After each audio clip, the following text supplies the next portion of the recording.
ritmo da literatura da Clarice é a coisa, sabe? Ou, para falar como Caetano, é qualquer coisa, né? Que acontece, que te perturba, mas você não tem nome, você não sabe dar nome a essa coisa. É alguma coisa de dentro da gente que acontece. Às vezes, isso aconteceu comigo, não sei se vai acontecer com vocês também, caríssimos leitores, né? Às vezes acontece muitos anos depois, sabe? Hoje eu tenho reflexos dos contos que eu lia na juventude. Então é isso, talvez seja isso, né? Coisa que eu lia nos anos 60. Isso nem é mãe de vocês. Então, além disso, eu acho que realmente ela tem essa capacidade não só de instigar a leitura, mas de incutir e de perturbar a gente. Porque você fica com aquilo na cabeça ao longo da vida, sabe? Eu acho que essa é a grande qualidade do escritor.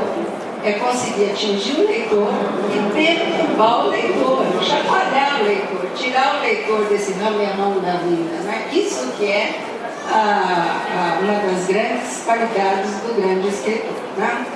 Mas eu estava falando na falta isso é para você chegar à construção da biografia. Bom, então, por que eu fiz a fotobiografia? Para contar a história dela em imagens. Mas por que eu queria contar essa história em imagens? Porque eu já havia contado com um texto, que é o livro que se chama Clarice, Uma Vida que se Conta.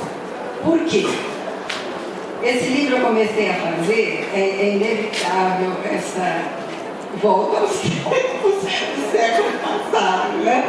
Eu comecei a fazer quando eu comecei na aula na USP, que foi curso, eu comecei em 70, veja só, 1970.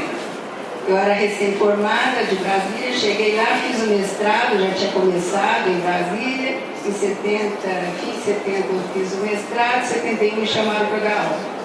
Eu comecei a dar aula de português e só comecei a mexer mesmo com Clarice profissionalmente, né, para valer em 1980, 81. Então eu lia um texto, qualquer texto, e eu queria saber, bom, onde é que ela estava quando ela escreveu isso aqui? Qual era a dela quando ela escreveu isso aqui? Foi isso que me levou a construir uma biografia. A primeira coisa que eu fiz, então, foi consultar o acervo da Clarice. A Clarice tinha morrido recentemente, em 77, eu não conhecia a Clarice. Então, o Paulo, que é o filho dela, fez doação do acervo para a Fundação Casa de Rio Barbosa. Só que ele não deu todo o acervo, ele foi dando aos lotes, 3 lotes aos poucos. E no começo, eu até escrevi para o Paulo, porque já tinha gente fazendo mestrado, doutorado, então eu precisava desse arquivo. Mas ele não respondeu. O que eu fiz? Nada. A situação que você não pode fazer nada, você tem que esperar. Eu digo que o pesquisador é sobretudo, não é um forte, além de ser sobretudo um forte, tem que ter paciência, né? Então, esperamos anos ele fazer a doação e depois a gente ia no arquivo, quando ele finalmente, enfim, fez o depósito, não é uma doação, um depósito, né? Não tinha nada catalogado. Então, todas as cartas que hoje vocês têm, graças a Deus, né, a facilidade de encontrar os volumes, aquilo tudo a gente leu nos manuscritos. É lógico que tem seu charme. Nada substitui o original, sobretudo carta. Você vê as marcas do remetente, né, as marcas do tempo. Você vê a letra, não é computador. Você vê, às vezes, sabe, titubeando, indo mais depressa, sabe? Você vai construindo uma história da escrita quando você lê o manuscrito. É muito bom ler o manuscrito, mas dá muito mais trabalho. E não havia nada catalogado. Então a gente tinha que abrir aqueles pacotes e descobrir o que era. Né? Era carta, era recorte e tal. Isso demorou muito tempo. Então eu fiz, meus alunos fizeram essa pesquisa. Então foi a primeira leitura de Clarice, depois de fazer a leitura da obra toda, porque primeiro eu lia os textos todos, as novelas, os contos, aquela coisa toda. Então a segunda etapa foi a Fundação Casa de Rio Barbosa. Daí veio então a grande questão, que era quase sobre tudo, quer dizer, onde ela estudou. Quando você lê uma crônica, ela diz o seguinte: eu estudei no colégio, no grupo escolar João Barbalho, vou dar só um exemplo.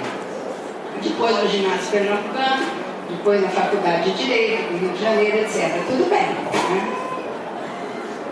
Daí eu fui para Recife. Eu falei, eu vou ter que pesquisar essa coisa, eu tenho que saber qual é a formação escolar, né? Porque onde estudou é muito importante, né? Depois isso se confirmou.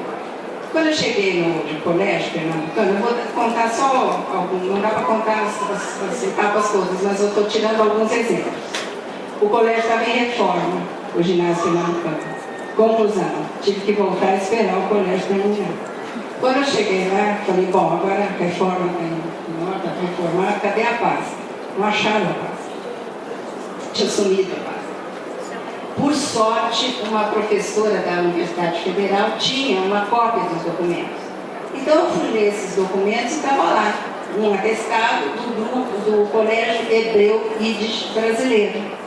Então, a Clarice nunca mencionou que havia estudado no Colégio Hebreu Yiddish Brasileiro. Depois, as coisas se alinhavam, porque ela nunca mencionou as origens judaicas. Ela nunca falou nesse assunto. Ela não gostava de falar nesse assunto. Isso é uma atitude típica de alguns imigrantes judeus.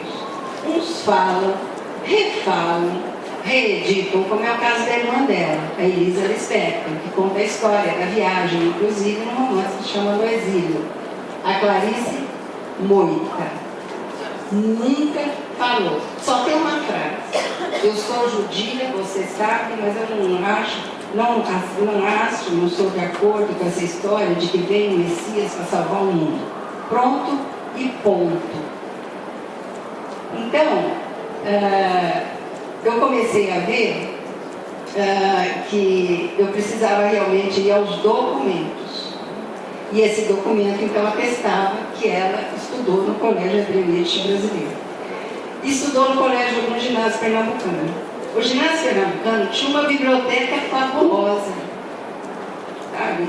De encantar uma escritora que depois se manifestaria encantada com bibliotecas, como é o caso da Clarice, né? Da Reinações de Melizinho, da Felicidade Clandestina, etc. E além disso, tinha um laboratório espetacular.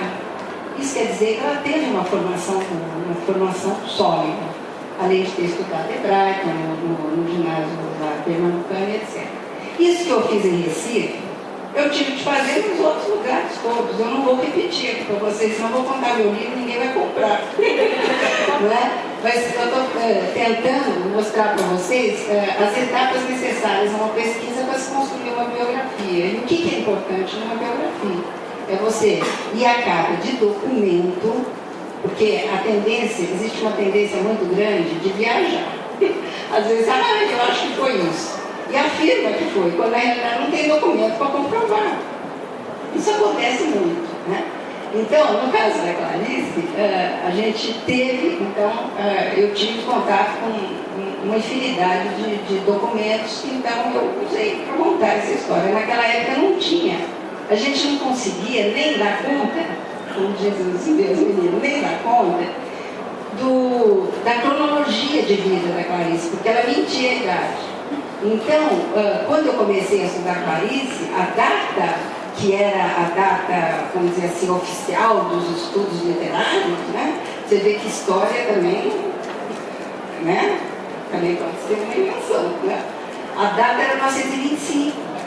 Né? Então, depois eu achei um documento com 26, outro documento com 27. O tempo ia passando, ela ia organizando e atualizando, né? Em função da passagem dos tempos, né?